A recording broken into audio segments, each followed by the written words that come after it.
वंदे मातरम दोस्तों। तो आज के वीडियो में हम लोग एक्सरसाइज 1.1 देखने वाले हैं, यानी कि हम लोग का सेट्स चल रहा है क्लास 11th मैथमेटिक्स। तो इसमें मैं आप लोगों को 2 वीडियो ऑलरेडी बना दिया हूं, जिसमें मैं बेहतरीन ढंग से समझाया हूं कि सेट्स क्या है। तो आज हम लोग को एक्सरसाइज देखना है, उनके क्वेश्चंस को देखना है। तो मैं आरपी पांडे कृपाति ग्रुप में आप सबका स्वागत करता हूँ। यदि आप चैनल पर नए हैं तो चैनल को सब्सक्राइब कर लीजिए, बेल आइकन दबा के ऑल पे क्लिक कर लीजिए और आप मुझे इंस्टाग्राम पे फॉलो कर सकते हैं। आइए आज के इस महत्वपूर्ण क्लास को शुरू करें।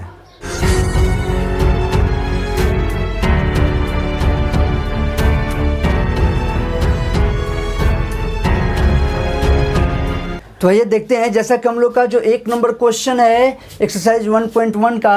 अच्छा देखिए, इस क्वेश्चनों को अच्छे से समझने के लिए मैं इसका जो थ्योरी पार्ट है, जो इंट्रोडक्शन पार्ट है, उसका लिंक मैं डिस्क्रिप्शन में दे दूंगा। आप लोग को अगर कोई भी दिक्कत है, आप लोग वो नहीं देखें तो जाकर पहले आप लोग वो समझ लीजिएगा, ठीक है। आइए हम लोग क्वेश्चन देखते हैं। तो एक्सरसाइज 1.1 का जो पहला क्वेश्चन है वो हम लोग से कहता है कि इन निम्नलिखित में से ये जो भी हैं, इनमें से ये बताना है कि कौन समुच्चय है, यानी कौन सेट है। और उसके बाद वो कहता है कि अपने इनको इसमें बताइए कि समुच्चय कौन और क्यों, मतलब उसका औचित्य दीजिए कि क्या कारण है, कैसे आप कह पा रहे हैं कि हाँ भाई ये सेट है या नहीं है। तो ये हम लोग को जवाब देना है। तो चलिए हम लोग देखते हैं, शुरू करते हैं। तो 1 नंबर क्वेश्चन का जो सबसे पहला है वो आपसे कहता है कि जे अक्षर से प्रारंभ होने वाले वर्ष के सभी महीनों का संग्रह। ध्यान दीजिएगा, क्या कहता है? जे अक्षर से प्रारंभ होने वाले वर्ष के सभी महीनों का संग्रह।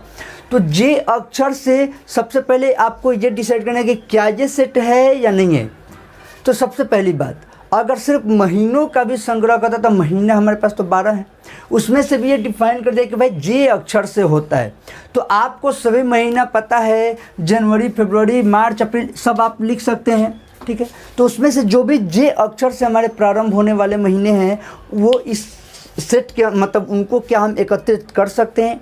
और क्या उसका जवाब आपके सिवा कोई और दूसरा देगा?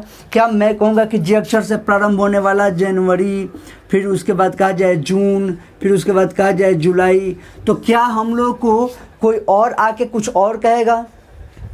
मान लीजिए आपको जो 12 महीने आपको हो जाएंगे, जनवरी, फरवरी, मार्च, अप्रैल, मई, जून, जुलाई, अगस्त, सितंबर, अक्टूबर, नवंबर, दिसंबर, तो इन सब में सिर्फ जे अक्षर वाले को हम लोग को चुनना है।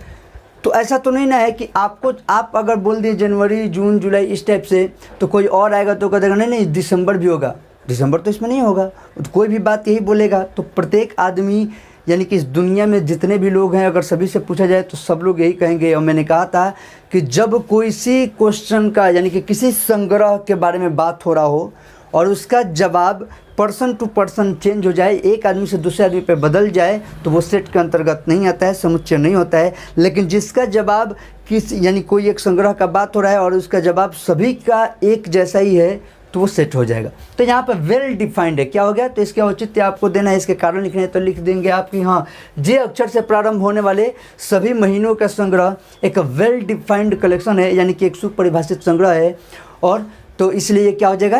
ये एक सेट हो जाएगा, ठीक है। कोई भी इसे डिफाइन कर सकता है। तो ये क्या हो गया? सेट है, यानी कि 1 नंबर जो है वो सेट है। तो मैं एक काम करता हूँ, यहाँ पर टिक मार देता हूँ, ये सेट है। ध्यान रखिए, 1 नंबर क्या है? सेट है।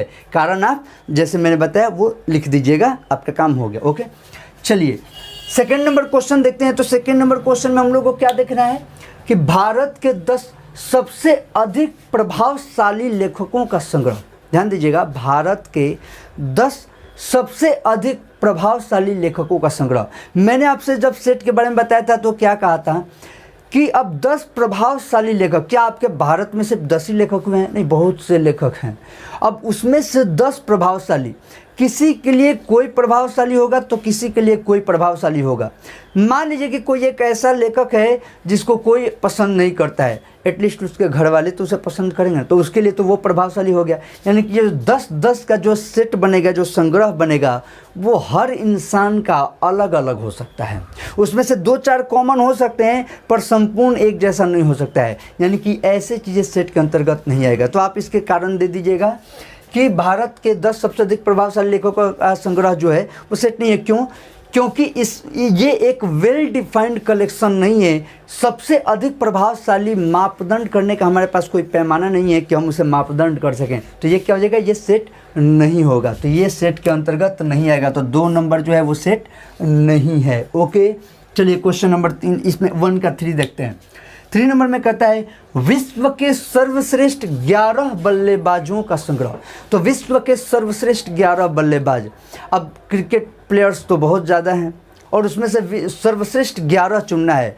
तो सर्वश्रेष्ठ 11 विश्व का तो छोड़िए, अगर हम लोग का भारत का बात हो जाए तो उसमें से भी बहुत लोग का इधर उधर वेरी कर सकता है, पर यहाँ पे बात चलिए विश्व का हो रहा है तो 11 एकदम एक जैसा हो ही नहीं सकता है, क्योंकि ऐसा कोई मापदंड नहीं है कि उसको कहा जाए कि हाँ ये सर्वश्रेष्ठ के लिस्ट में है। हो सकता है आपके लिए कोई सर्वश्रेष्ठ के लिस्ट में हो रहा है जिसको कोई दूसरा व्यक्ति पसंद नहीं कर रहा है, वो करे नहीं, ये 11 के अंदर नहीं आएगा, ये उससे बाहर हो जाएगा। तो ये फिर क्या हो गया कि ये जो हम संग्रह बनाएंगे वो अलग हो जाएगा, एक आदमी से दूसरे आदमी पे बदल जाएगा, दूसरे से तीसरे पे फिर कुछ और हो जाएगा।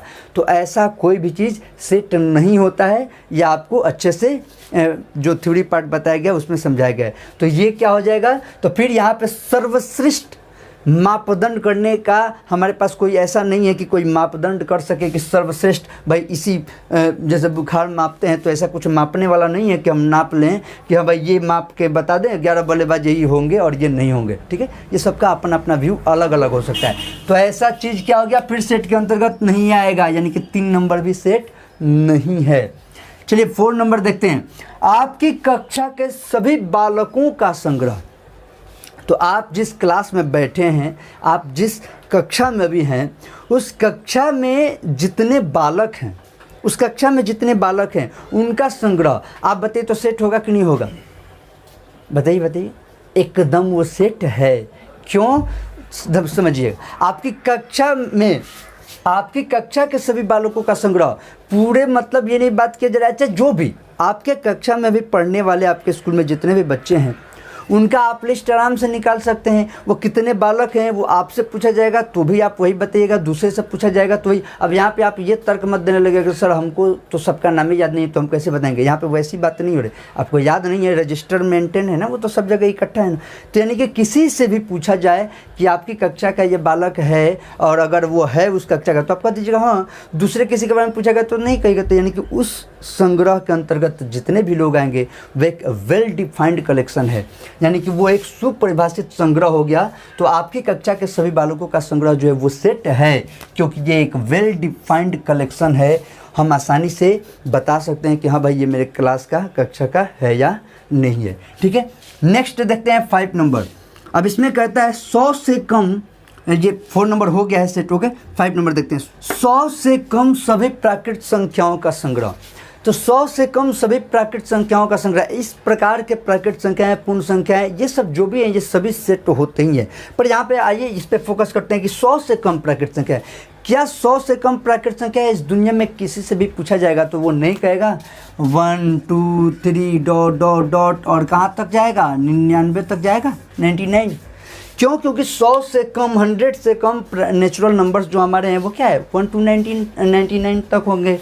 तो यानी कि 1 से लेकर के 99 तक हमारे 100 से कम प्राकृत संख्या के अंतर्गत आ जाएगा। ठीक है, और ये दुनिया में किसी से भी पूछा जाएगा कि भाई नेचुरल नंबर प्राकृत संख्या बताओ 100 से कम, तो हर किसी का जवाब यही होगा। आपको अगर दिया जाएगा 3 है इस सेट के अंतर्गत तो आप भी कहिएगा हाँ 4 है कि नहीं, तो हाँ 7 है कि नहीं, तो हाँ 50 है कि नहीं, तो हाँ 60 है कि नहीं, तो हाँ। इस तरह से कोई भी 50 60 70 80 90 कुछ भी 100 से कम होना चाहिए, तो आप भी कहिएगा कि हाँ ये सेट है। तो इसको भी हम लोग क्या करेंगे, तो 100 से कम सभी प्रकट संख्याओं का संग्रह जो है वह एक वेल डिफाइंड कलेक्शन है, एक सुपरिभाषित संग्रह है। तो ये क्या हो जाएगा, ये सेट के अंतर्गत आएगा और ये सेट है। ठीक है, अगर आपको कभी लिखने की इच्छा हो जाए कि कौन कौन है तो आप ऐसे भी दिखा सकते हैं बगल में।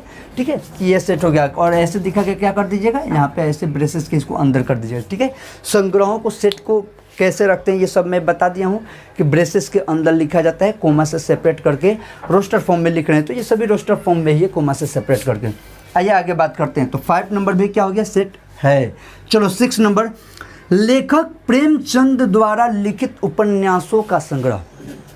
लेखक प्रेमचंद द्वारा लिखित उपन्यासों का संग्रह। अब यहाँ पे प्रेमचंद जी कितने उपन्यास लिखे हैं वेल डिफाइंड है, बदल थोड़ी जाएगा। ऐसा थोड़ी है कि अब कोई और आदमी आके उनके नाम से कुछ करके चला जाएगा, नहीं, वो एक वेल डिफाइंड कलेक्शन है, फिक्स है, इतना लिखे हैं, फिक्स है, जितना भी संख्या है उसका वो कोई ऊपर नीचे नहीं हो सकता है। ठीक ठीक है। तो लेखक प्रेमचंद जी द्वारा लिखा गया जो भी उपन्यास है उसका संग्रह जो है वह एक वेल डिफाइंड कलेक्शन है, एक सुपरिभाषित संग्रह है। वो कोई भी इस दुनिया का बता देगा कि हाँ भाई यही है, ये उनका लेखन है, ये संग्रह उनसे बिलोंग करता है, या ये चीज़ उनके लेखक के संग्रह से बिलोंग करता है, उसका सदस्य होता है। तो ये क्या हो जाएगा, एक सुपरिभाषित संग्रह होने के कारण ये भी क्या हो गया, तो लेखक प्रेमचंद जी द्वारा लिखित उपन्यासों का संग्रह एक सेट है, यानी कि समुच्चय है, इसलिए इसको हमने टिक मार दिया कि समुच्चय है। ठीक, चलो 7 नंबर, सभी समपूर्णांकों का संग्रह, सभी समपूर्णांकों का संग्रह। तो अब आपसे फिर बात यहाँ पे पूर्णांक आ गया ना, तो फिर इसमें टेंशन नहीं, ये तो सेट है ही। फिर भी अगर आपको सोचना हो तो समपूर्णांक आपसे किसी से भी पूछा जाएगा, अब आपको तो दिक्कत नहीं होगा। मान लीजिए कि अब आपसे पूछा जाए 4 इसके अंतर्गत है कि नहीं, बिल्कुल है। 6 है कि नहीं, बिल्कुल है। 8 है कि नहीं, बिल्कुल है। ये अलग बात है कि इनफाइनाइट है, तो इनफाइनाइट से यहाँ पे सेट को कोई लेना देना नहीं है। फिलहाल यहाँ पे सेट से ऐसा कोई मतलब नहीं है कि अनंत हो जाएगा, तो वो नहीं है। आपको तो मैं नेचुरल नंबर वो पीछे सिम्बॉल्स में भी बताया था कि जब हम लोग पूर्णांकों का संग्रह की यहाँ पे आता है, यानी जेड और आई जो सिंबल्स के बारे में मैंने बताया था, तो जेड का अर्थ वहाँ पे हम क्या लिखते थे, सभी पूर्णांकों का संग्रह उसमें आता था कि नहीं, तो वो तो अनंत ही होते हैं ना। तो ऐसे सभी चीज़ें ये सेट है, इसमें वेल डिफाइंड है, इसमें कोई भी दिक्कत नहीं है। तो ये 7 नंबर क्या हो गया, 7 नंबर क्या हो गया, सेट है। चलिए अब 8 नंबर देखते हैं, इस अध्याय में आने वाले प्रश्नों का संग्रह। 8 नंबर कहता है हम लोग से कि इस अध्याय में आने वाले प्रश्नों का संग्रह। क्लियर है, अभी जो आप चैप्टर पढ़ रहे हैं चैप्टर 1, तो इस चैप्टर 1 में इस अध्याय में कितने प्रश्न हैं आप गिन सकते हैं। आप आराम से बैठ के गिन लीजिएगा। तो ऐसा थोड़ी है कि आपके क्वेश्चन से किसी और का क्वेश्चन बदल जाएगा, सेम टू सेम रहेगा। तो यानी कि ये एक वेल डिफाइंड कलेक्शन है और इसलिए इसमें कोई डाउट नहीं, ये एक समुच्चय है यानी सेट है। 9 नंबर, विश्व के सबसे अधिक खतरनाक जानवरों का संग्रह। ये खतरनाक, अधिक प्रभावशाली, सर्वश्रेष्ठ, ये सब टाइप का कोई पैमाना नहीं है, कोई थर्मामीटर टाइप का चीज़ नहीं है जो हम लोग मापेंगे, तो ये सब सेट नहीं होते हैं। वैसे भी आपसे कहा जाए खतरनाक, अब आप ही सोचिए ना, शेर किसी के लिए खतरनाक है तो कोई शेर को सर्कस में अपने डंडे पे नचाता है। हाथी किसी के लिए खतरनाक है तो कोई हाथी के ऊपर बैठ के उसको पूरा घुमाता है, उससे लकड़ी भी ढोवा लेता है, सब काम करवा लेता है। तो कहने का अर्थ क्या हुआ कि खतरनाक का कोई फिक्स पैमाना नहीं है। कोई चीज़ किसी के लिए खतरनाक है तो कोई चीज़ किसी के लिए खतरनाक नहीं है, तो फिर खतरनाक का चेंज हो गया, किसी के लिए वो खतरनाक रहा, किसी के लिए वो खतरनाक नहीं रहा। तो इस टाइप का जो भी है, सबसे अधिक खतरनाक जानवर का संग्रह जो है वो हर इंसान से इस दुनिया में पूछेगा तो बदल जाएगा। ठीक है, यानी कि कोई फिक्स आंकड़ा नहीं है। तो ये फिर क्या हो गया, सेट नहीं है, यानी कि ये भी सेट के अंतर्गत नहीं आएगा। तो इस तरह से यहाँ पे इसको मैं चाहता तो सिर्फ आपको कह देता हाँ ये सेट है, ये नहीं है, ये नहीं है, ये है, ये है, ये है करके तुरंत बता दिया जाता। लेकिन यहाँ पे मैं आपको हाँ ना के लिए, तो आपको वैसे भी आपके आंसर में भी दिया होगा, तो आप देख के हाँ ना समझ सकते हैं। मेरा काम क्या है, आपको चीज़ों को समझाना कि क्यों नहीं है, क्यों है। तो इसलिए इसको आराम से सब कुछ समझाया जा रहा है। तो मुझे लगता है कि आपका ये 1 नंबर कंप्लीट हुआ। अब हम लोग बात करते हैं, नेक्स्ट क्वेश्चन देखते हैं। तो वीडियो को पॉज करके अगर आप लोग कुछ नोट करना है तो नोट कर लीजिए, बाकी हम लोग नेक्स्ट क्वेश्चन देखेंगे। आइए हम लोग नेक्स्ट देख लेते हैं। नेक्स्ट क्वेश्चन जो अपना है क्वेश्चन नंबर 2, वो कहता है कि जैसे कि सेट दिया हुआ है A = 1 2 3 4 5 6, और इसको देखकर हम लोग को ये जो क्वेश्चन दिया हुआ है इसमें सिंबल्स को भरना है, यानी प्रतीक भरने, कौन से बिलोंग्स टू या नॉट बिलोंग्स टू जो समझाया गया है, जिसके लिए अब उसमें बहुत सारा बात मैं आपको समझाऊँ कि इसको सदस्य है के लिए अवयव है, या कुछ भी बहुत सारा 9 तरीके से आपको बताया गया है, एलिमेंट, मेंबर, ऑब्जेक्ट्स, कुछ भी आप कह सकते हैं। ठीक है, और ये बिलोंग्स टू के लिए फेमस तो ये है, इसका खुद का नाम अपना एप्सिलॉन है, वो सभी कुछ आपको क्लियर कर दिया गया है। तो ये एक सेट दिया है और इन दोनों को भरना है, यानी सदस्य होगा तो ये और नहीं होगा तो ये। अब चलिए चेक करते हैं। सेट हमारे पास है A = इतना। अब पहला पूछता है 5 ... A, तो 5 A का सदस्य है या नहीं है, यानी 5 इस A में है या नहीं है। अब बताइए, तो ये 5 यहाँ पे देखो तो है ना, तो है तो होने के लिए कौन सा भरते हैं, इस सिंबल को। बहुत सी सिंपल, आप पहले के वीडियो देखे होंगे तो एकदम आसानी से आप खुद बना सकते हैं। तो ये हो गया 5 बिलोंग्स टू A, यानी 5 A का सदस्य है।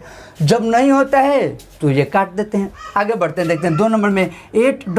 A, 8 इसमें है क्या, 8 इसमें सदस्य है क्या, इसमें कहीं 8 इसमें हमें कहीं भी नहीं दिख रहा है, तो इसलिए इसको हम क्या कर दिए, डज नॉट बिलोंग्स टू, ये कट गया, ये इसका सदस्य यानी कि इसका मेंबर नहीं हुआ। नेक्स्ट देखते हैं, तो 3 नंबर हमारा है 0...a। क्या 0 इसका सदस्य है? इसमें कहीं दिख रहा है 0 आपको कहीं भी? तो इसमें 0 कहीं भी नहीं दिखा तो इसका मतलब क्या है, ये इसका सदस्य नहीं है, यानी कि काट दिए इसको, डज नॉट बिलोंग्स टू। अब इसको पढ़ने के कई तरीके आपको 9 तरीके में बताया हूँ। 0 डज नॉट बिलोंग्स टू है, या 0 is not an element of है, बहुत तरीके से 9 तरीके से आप कैसे भी कर सकते हैं, वो सब काम करेगा। ठीक है, चलिए 4 नंबर क्वेश्चन देखते हैं। 4..a, क्या इसमें 4 है? इसमें 4 दिख रहा है आपको कहीं? तो देखिए 4 यहाँ पे दिख गया, यानी कि ये इस घर में है, इस ए के सदस्य है, तो यहाँ पे हम कहेंगे भाई है, तो है के लिए बिलोंग्स टू हो गया हमारा। नेक्स्ट कहता है 5 नंबर 2..a, 2 इसमें है या नहीं है? 2 बिल्कुल है, तो है, तो होने के लिए हो गया हमारा बिलोंग्स टू हो गया। उसी तरह आगे बढ़ें और यहाँ पे 10, अब क्या होगा, 10 ए में है या नहीं है? तो क्लियर दिख रहा है कि 10 ए में नहीं है, तो नहीं होने के लिए काट दिए। इस तरह से ये तो खैर आपके बुक में ये सब क्वेश्चन दिया है। अब इसको बढ़ा के कितना भी कुछ भी दे दे, -2 है क्या इसमें? तो नॉट बिलोंग्स टू होगा।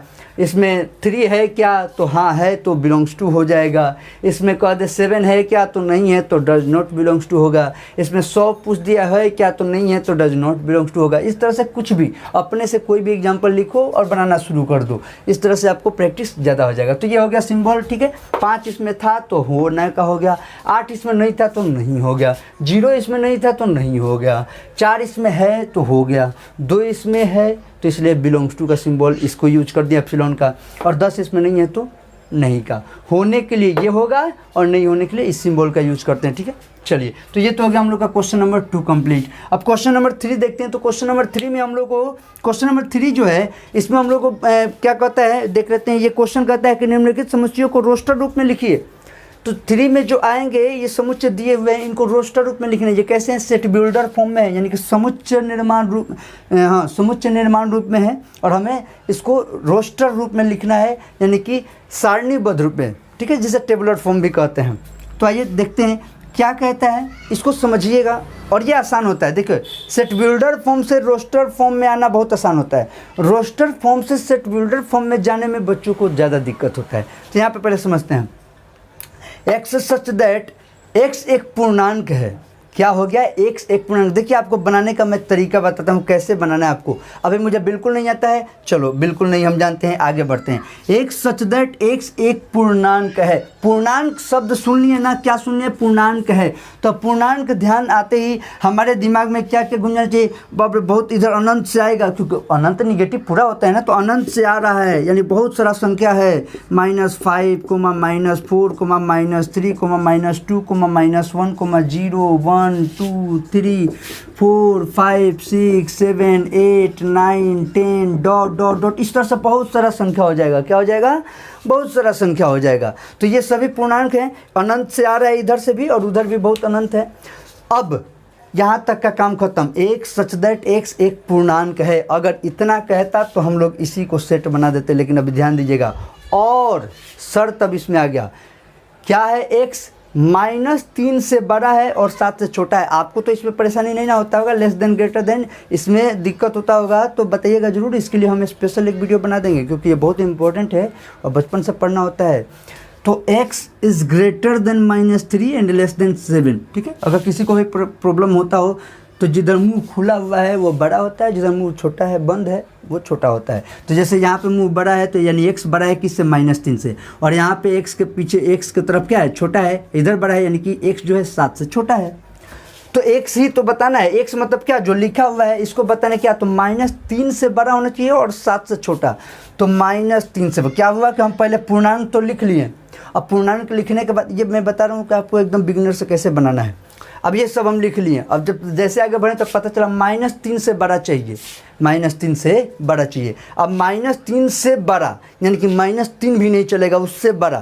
तो -3 से बड़ा, अच्छा बड़ा छोटा का कन्फ्यूज मत होइएगा, -3 निगेटिव में इधर सब छोटा होते जाता है, तो यानी कि -3 भी नहीं चाहिए, और इससे पीछे का तो छोटा, ये तो बिल्कुल भी नहीं चाहिए। तो ये सबको मिटा दिए, काम खत्म। ये चाहिए ही नहीं, मिटा दिए। मतलब आप कॉपी में लिख रहे होंगे तो आप नीचे से आपसे लिखिएगा, इसको काट दिए, हटा दिए। अब क्या हुआ? आगे बढ़ें तो -3 से बड़ा ये सब है। क्या हो गया? यहाँ तक अगर बात हो तो -3 से ये सब बड़ा हो गया। लेकिन जैसे आगे देखते हैं तो 7 से छोटा, अच्छा -3 से बड़ा ये है और 7 से छोटा भी है। आगे बढ़ते बढ़ते बढ़ते बढ़ते जैसे 7 पे हैं तो 7 से छोटा तक, यानी 6 तक चाहिए, तो 7 से छोटा यहाँ से ये भी कैंसिल हो गया, ख़त्म कर दिए। इधर से ऐसे ही इसको काट के आप ख़त्म कर देते, तो बचा क्या, तो -2 -1 0 1 2 3 4 5 6। अब इसी को आप ढंग से यहाँ पे, जैसे यहाँ पे देखिए दिख रहा है, यहाँ पे मैं लिख देता हूँ, तो इसका आंसर हो जाएगा यहाँ पे A = और देखो इसको मैं थोड़ा सा इधर लिख देता हूँ साफ से, यहाँ पे ये चीज़ें क्लियर है ना। देखो मैं यहाँ पे लिख देता हूँ, आपको दिख जाएगा यहाँ पे, ये सेट के अंतर्गत यहाँ पे हो जाएगा A = इसके लिए क्या -2 -1 0 ये सब, तो इसको ब्रेसेस में लिखते हैं -2 -1 0 1 2, इधर अट ही नहीं रहा है ना, एक काम करो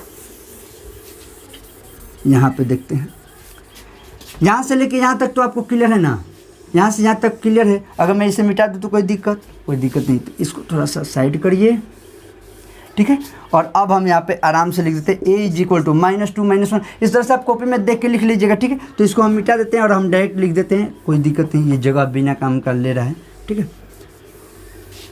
चलिए, तो ये हो गया हमारा, अब क्या भाई -3 से बड़ा। अब जैसे वहाँ से देख के कोई लिख रहा है वो लिखो, या एकदम आपको प्रैक्टिस है तो यहीं से आपको क्लियर होगा। -3 से बड़ा -2 -1 0 1 2 3 4 5 6, और जैसे 7 पे आना चाहें तो 7 से पता चला छोटा है, तो ये हो गया हमारा आंसर। यानी कि इसको रोस्टर रूप में लिखने का ये तरीका हो गया। कैसे लिखना है आपको बता दिया गया, वैसे ही आपको लिखना है। चलिए फिर बी नंबर में देखते हैं। तो एक सच दैट एक संख्या 6 से कम प्राकृत संख्या, पहले ही यहाँ पर क्लियर होगा, 6 से कम प्राकृत संख्या है, 6 से कम प्राकृत संख्या है, तो B = इसमें ज़्यादा टेंशन नहीं लेना होगा। अगर 6 बाद में कहीं दिखता तो कुछ सोचते भी हैं, तो पहले ही दिखे 6 से कम प्राकृत संख्या। तो प्राकृत संख्या हमारा क्लियर है, क्या होता है, 1 होता है, 2 होता है, 3 होता है, 4 होता है, 5 होता है, और 6 नहीं लेना है। क्यों, क्योंकि 6 से कम कहा रहा है, 6 तक नहीं करा है, 6 से कम। तो ये हो गया हमारा आंसर। तो इन दोनों का हो गया, ए का हो गया ये और बी का हो गया ये। आगे भी जो बच्चे हैं उनको भी देख लेते हैं। सबसे पहले वीडियो को पॉज करके जो नोट करना है उसे आप नोट कर लीजिए, बाकी नेक्स्ट देखते हैं हम लोग। आइए नेक्स्ट अपना देख लेते हैं। तो नेक्स्ट है अपना 3 नंबर कि C = x such that x 2 अंकों की ऐसी प्राकृत संख्या है जिसमें अंकों का योगफल 8 है। क्या कर रहा है, x कैसा है, तो x ऐसा है कि 2 अंक का वो पहले संख्या है और उनके अंकों का योगफल 8 है। तो सबसे पहले 2 अंकों की संख्या जैसे ही कहा तो हमारे दिमाग में क्या हिंट करेगा, तो हमारे दिमाग में हिंट करेगा हाँ 10 से लेकर के ... कौन सा 99 तक की संख्या है। 2 अंकों की संख्या तो यही होती है 10 11 12 ... 99 तक, ठीक है, 99 तक, क्योंकि उसके बाद 3 अंक स्टार्ट हो जाएगा और 10 से पहले तो 1 अंक होता है। तो 2 अंकों की संख्या तो ये हो गई 10 से लेकर 99। लेकिन हमारा ये आंसर नहीं है, क्योंकि हमें ये तो आधा बात हुआ कि 2 अंकों की प्राकृत संख्या, तो 2 अंकों की प्राकृत संख्या में जवाब ये हो जाता, यानी सेट हो जाता C = 10 से लेकर 99 तक। पर यहाँ पे क्या है कि जिसमें अंकों का योगफल 8 है तो ये रिस्ट्रिक्ट कर दिया, तो रिस्ट्रिक्ट कर दिया। देखिए इसका अब आप एक तो तरीका एकदम बच्चा की तरह जो है तो 10 से लेकर 99 तक संख्या लिखिए और वहाँ से वो खोजे कि किसमें 8 उसका योग आ रहा है। पर आप लोग 11th के स्टूडेंट हैं, आप ध्यान से इसको देखिए कैसे बना दीजिए। सिंपल बहुत है, C = सीधे सेट हम अंदर में यही लिख देते हैं। आप लोग पहले लिख के तब बाद में सेट में लिखिएगा, कोई दिक्कत नहीं। सबसे पहले 2 अंकों की संख्या जिसके अंकों का योगफल 8 है, तो चलो 1 लेते हैं। सब 2 अंकों में 10 के बाद अगर 1 हम लिए तो 1 और 7 मिल के 8 नहीं होता है, 17 एक अंक हो गया। ये सबसे आसान तरीका है लिखने का, ठीक है। अच्छा 1 वाला हो गया। अब देखिए 2 पर आए हैं तो इसमें कितना जोड़ेंगे, 6 जोड़ेंगे तो 8 नहीं हो जाएगा, 26 हो गया, बन गया 2 अंक का। उसी तरह जब 3 पे आएंगे यानी 3 पे आएंगे तो कितना चाहिए, तो 5 चाहिए। 3 और 5 मिल के बन गया 2 अंकों की संख्या, और साथ साथ 8 भी हो गया, 5 3 8 और 3 5 होगा। अब 4, तो 4 में 4 जोड़ेंगे, 4 4 8। अब जाहिर सी बात है 4 के बाद 5 आएगा तो ये सभी अंक का पलटना चालू हो जाएगा, तो 5 और 3 हो जाएगा, 6 आएगा तो इसके साथ 2 हो जाएगा। क्यों, अब आप ऐसा मत समझिएगा कि जब 26 लिखे हैं तो 62 क्यों नहीं, भाई 26 और 62 दोनों अलग अलग संख्या है ना, दोनों एक थोड़ी है। चलो उसके बाद जब 7 लिखे तो 1 हो गया, 8 7 1 8 हो गया। अब क्या इसके बाद और कोई संख्या है जो 2 अंकों की है और उसका योगफल 8 है? नहीं है, ध्यान दो। कौन सा है? 80, ये हमेशा छूट जाता है, ठीक है। ये बच्चे अक्सर सब लिख देते हैं, अगर बहुत ध्यान से समझाया जाता है तो 17 से लेकर वो 71 तक का संख्या लिख देते हैं और 80 छोड़ देते हैं, पर ध्यान देना 8 और 0 भी इसी में है, ठीक है। तो ये हो गया इसका जवाब 3 नंबर का, ठीक है। 3 अंकों का योगफल 8 और 2 अंकों की संख्या, काम खत्म। तो इसका जवाब हो गया। अब ये 4 नंबर देखते हैं। D is equal to x such that x एक अभाज्य संख्या है जो संख्या 60 की भाजक है। अभाज्य संख्या है जो 60 की भाजक है। अब यहाँ पे सबसे पहले आपको डिसाइड करना होगा कि 60 की भाजक कौन कौन सा है, 60 का भाग किससे किससे लगता है। तो इसमें दो तरह से देखो, इसको लिखने के भी कई तरीका, भाई बचपन में सब सीखे हैं, ठीक है, ये कोई बहुत बड़ा बात नहीं, ये सब चीज़ें आप 5th 6th 7th इस सब में ही सीखे होते हैं। फिर भी 60 की भाजक अगर हमको लिखना हो, मान लीजिए कि किसी कारणवश किसी बच्चे को एकदम अभी से लिखना है, उसको नहीं समझ में आया, तो देखिए सबसे पहले आपको 2 तरीके से चलोगे, कौन कौन से उसमें भाग लग जाएगा उसको सोचने के लिए। 1 से 60 में भाग लगेगा, एकदम लगेगा, जब 1 लिख दिए तो 60 से भी भाग लगेगा। 2 से 60 में भाग लगेगा, एकदम लगेगा, कितना बार में 30 बार में, तो नीचे 30 भी लिख दिए, इससे लगेगा, एकदम लग रहा है। उसके बाद 3 से 60 में भाग लगेगा, हाँ बिल्कुल लगेगा, कितने बार में, 20 बार में, तो 20 भी हो गया हमारा। 4 से इसमें भाग लगेगा, हाँ 4 से भाग बिल्कुल लगेगा, कितने बार में, तो 15 बार में, 15 चौका 60 हो गया। अच्छा, और 5 से सोचते हैं तो 5 से इसमें भाग लगेगा, बिल्कुल लगेगा, कितने बार में, 12 बार में, यानी 12 25 60, तो 12 भी लिख लिए। अच्छा, और क्या, 5 के बाद क्या, इसमें 6 से भाग लगेगा, बिल्कुल दिख रहा है, 6 से कितने बार में, 10 बार में, तो 6 दहिया 60। उसके बाद से 7 में से इसमें भाग लगेगा, बिल्कुल नहीं लगेगा। उसके बाद से 8 से इसमें भाग लगेगा, कहाँ गया, 60, हाँ 60 है ना, 8 से इसमें भाग लगेगा, बिल्कुल नहीं लगेगा। काम हमारा हो गया, काम हमारा हो चुका है। अब कैसे इसी को अब आपको लिखना हो तो 1 2 3 4 5 6, और उसके बाद अब ये जो नीचे लिखा जाता है ना, ये सब बच्चों को सिखाया जाता है, नीचे जो लिखा जाता है इसी को आप लाइन से लिख दीजिए, 10 12 15 20 30 60। एक को मेहनत किया, दूसरा ऑटोमेटिक पूरा हो गया। अब बच्चे क्या करते हैं, इधर से लिखना चालू करते हैं, फिर मेहनत करते हैं यहाँ से, यहाँ पे साथ साथ काम कर। खैर हमको यहाँ पे ये नहीं समझना है, मुझे आपको भाजक और ये भाज्य समझाने के लिए मैं यहाँ पे फिलहाल अभी नहीं हूँ। यहाँ पे हम लोग को काम करना है क्या, तो एक समुच्चय निर्माण करना है, और क्या करना है, अभाज्य संख्या। अब आप ही बताइए इन सभी संख्याओं में से अभाज्य संख्या कौन है। अभाज्य संख्या तो पता होगा ना, रूट संख्या, प्राइम नंबर इंग्लिश में जिसे कहते हैं। तो प्राइम नंबर्स कौन से होते हैं, जो वो संख्या खुद से भाग लगे, और मैंने 1 से तो भाग लगेगा ही भाई, उससे तो ऑब्वियस है, और खुद से ही सिर्फ लग सके, दूसरा कोई उसका, यानी आसान भाषा में जिसका सिर्फ और सिर्फ 2 ही फैक्टर हो सके, उससे ज़्यादा ना हो। और याद रखिएगा उसमें 1 को इंक्लूड नहीं किया जाता है, क्योंकि इसके डेफिनेशन में ही क्लियर है, 1 से बड़ी वह प्राकृत संख्या, तो पहले ही 1 को साइड कर दिया जाता है, ठीक है। इसके लिए सब 9th 10th में भी बेहतर ढंग से पढ़ाया जाता है। चलिए, तो यहाँ पे 2 हो गया, 3 हो गया, 4 नहीं होगा, 5 हो गया, और इसके बाद 6 30 ये सब जितने भी दिख रहे हैं इसमें से तो कोई होने का संभावना ही नहीं है, क्लियर। तो यानी 3 संख्या हमें मिल गए। तो D इज इक्वल टू हमारा सेट बन गया, कैसे, तो हम लिख दें 2 3 5, यानी कि ये तीनों ऐसी संख्याएं हैं जो 60 की भाजक भी हैं और अभाज्य भी हैं। हमें दोनों शर्त को देखना है, अभाज्य हैं और दूसरा 60 की भाजक हैं। तो अब ये हो गया आंसर। तो आप क्लियर समझ में आ रहा होगा ना कैसे कैसे लिखना है, एकदम। अभी बिगनर ये मत सोचिएगा कि अरे हम तो बहुत 11th में आ गए, अब हम यही सब काम थोड़ी कर। आपको एकदम शुरू से एकदम ढंग से लिखिए, थोड़ा टाइम दीजिए, कोई दिक्कत नहीं है, टाइम लगना बुरी बात नहीं है, सही होना ज़रूरी है, ठीक है। और जैसे प्रैक्टिस हो जाएगा तो उसके बाद से तो बुलेट की तरह आप रफ्तार में भागते रहिए, कोई दिक्कत नहीं। आइए 5 नंबर और 6 नंबर जो क्वेश्चन है, इसके लिए थ्योरी में थोड़ा सा ये एक डिस्कशन हम लोग नहीं किए, तो यहाँ पे मैं थोड़ा सा बात आपको समझा दूँ, है कुछ नहीं, बस थोड़ा सा बात समझिए। ऐसे चीज़ों को कैसे लिखते हैं उसके लिए एक मैंने पहले मैं छोटा सा एग्जाम्पल, देखिए यहाँ तक का ये काम हो चुका है, मैं यहाँ पे एक छोटा सा बात आपको सिर्फ समझा दूँ, जिससे कि आप 4 और 5 अभी आप बनेगा। थ्योरी में मैं ये कवर चूँकि नहीं किया हूँ, तो यहाँ पे मैं थोड़ा सा समझा देता हूँ और अभी आप दोनों बना दीजिएगा।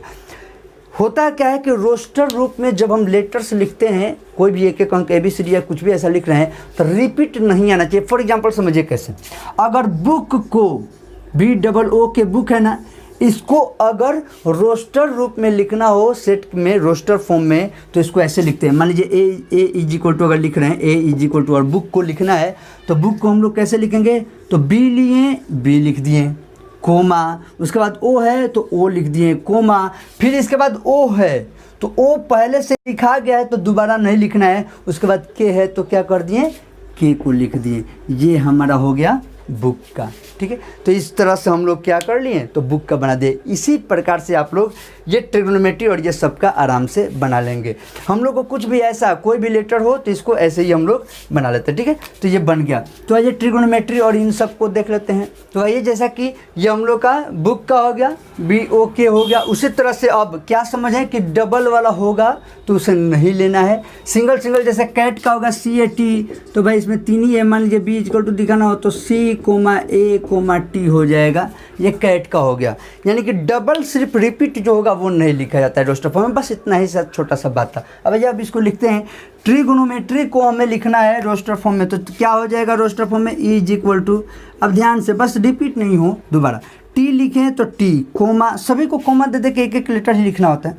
R है तो R कोमा, I है तो फिर I कोमा, G है तो G कोमा, O है तो O कोमा, N इसमें कहीं अभी आया है, नहीं आया है, N कोमा, O तो O ऑलरेडी लिख चुके हैं तो नहीं लिखेंगे। फिर M कहीं इसमें लिखे हैं, नहीं लिखे हैं तो M लिखेंगे कोमा, E कहीं अभी तक इसमें लिखे हैं, नहीं लिखे हैं तो हम क्या लिख देंगे, E को भी लिखेंगे। उसके बाद T कहीं लिखे हैं, बिल्कुल लिखे हैं, इसे छोड़ देंगे। फिर R लिखे हैं, बिल्कुल लिखे हैं, इसे छोड़ देंगे। Y कहीं लिखा है, नहीं, तो Y लिख देंगे। ये क्या हो गया, तो ये ट्रिग्नोमेट्री शब्द के सभी अक्षरों का समुच्चय बन गया। ठीक है, क्या करना है, तो जो भी रिपीट हो बस उससे नहीं लिखना है। अब आपको इसमें कोई दिक्कत नहीं होगा। ठीक है, ये बन गया। उसी तरह अब नीचे वाला है, अब इस पर आप बिल्कुल ध्यान देके देखें तो कैसे लिखिएगा, तो F इज इक्वल टू, यहाँ पे क्या हो गया, तो बेटर शब्द का हमें लिखना है सभी अक्षरों का सेट। तो बेटर शब्द के सभी अक्षरों का सेट, तो यानी क्या, रिपीट सिर्फ नहीं करना है। तो B है तो B लिख दिए कोमा, E है तो E को लिख दिए कोमा, T है तो फिर T को लिख दिए फिर कोमा, एक और T आ गया तो इसे छोड़ देंगे क्योंकि ऑलरेडी ये लिख चुके हैं। फिर E को देखें तो E भी लिख चुके हैं, फिर R ये नहीं लिखे, इसको लिख दिए। बन गया बेटर शब्द के सभी अक्षरों का समुच्चय, इसमें बन गया। तो इस तरीके से हम लोग का ये सभी कुछ, एक छोटा सा बात जो था जो पहले नहीं सीखे वो अभी आप जान गए। तो अब इस तरह से शब्द वाले को ऐसे लिखा जाता है। ठीक है, तो यहाँ तक हम लोग पढ़ें। इसको सबसे पहले वीडियो को पॉज करके जो नोट करना है वो नोट कर लीजिए, उसके बाद हम लोग देखते हैं। तो मैं उम्मीद करता हूं कि आप लोग को ये चीज़ें सभी समझ में आ गई होंगी। ये बोर्ड पे लिख के आपको समझाने का बस इतना ही मतलब है कि आप लोग 10th से अभी आए हैं तो आप लोग को ज़्यादा से ज़्यादा मेहनत न पड़े, एकदम आसानी से आपको सभी चीज़ें सामने से दिखे और आप बना सकें। तो ये ठीक है। अब आप लोग को जो भी दिक्कत हुआ अगर तो कमेंट जरूर करिए, और अगर दिक्कत नहीं हुआ है, सब कुछ समझ में आ गया है तो भी कमेंट करिए, जिससे कि पता चले कि हाँ आपको क्लियर हो रहा है चीज़ें। तो इस वीडियो को यहीं पर हम लोग रोकते हैं और फिर अब नेक्स्ट वीडियो से हम लोग इसके आगे बढ़ेंगे। अगर आप लोग चैनल पर नए हैं तो कोई भी आप में से अगर नए व्यूअर हैं तो चैनल को सब्सक्राइब कर लीजिए, बेल आइकन जरूर दबा दीजिएगा, ताकि आपको आगे आने वाले वीडियोज़ का अपडेट एकदम आपको नोटिफिकेशन आते रहे और आपको पता चलते रहे। तो यहाँ तक वीडियो देखने के लिए बहुत बहुत धन्यवाद। जय हिंद, जय भारत।